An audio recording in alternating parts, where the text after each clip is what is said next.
তারিখ পর্যন্ত আমির জামাতের সাথে চায়না ছিলাম।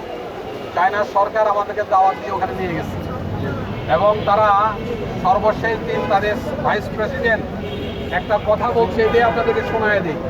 তারা বলছে যে চায়না জাতি হিসাবে দুর্নীতিবিহীন একটি জাতি, আর বাংলাদেশ জামাত ইসলামী দল হিসাবে একটি দুর্নীতিবিহীন দল। সার্টিফিকেট আজকে এটা নিউজও আছে, আমার হাতে আছে নিউজটা। সুতরাং আমরা একমাত্র বলতে পারবো যে বাংলাদেশে গেলে তার প্রত্যেকটি মানুষের হিসাব আমরা দেব ইনশাআল্লাহ। জামাতের একেবারে অসুস্থ অবস্থায় যে কথা বলছে যে আমাদের এমপি মন্ত্রীরা কোনো অবস্থাতেই একটি পয়সার সাথে তারা সম্পৃক্ত থাকবে ইনশাআল্লাহ। আমরা মানুষের ধারে ধারে যদি কথাগুলো বলতে পারি, পৌঁছাতে পারি, তাহলেই কেবলমাত্র মানুষ আমাদেরকে সমর্থন করবে ইনশাআল্লাহ।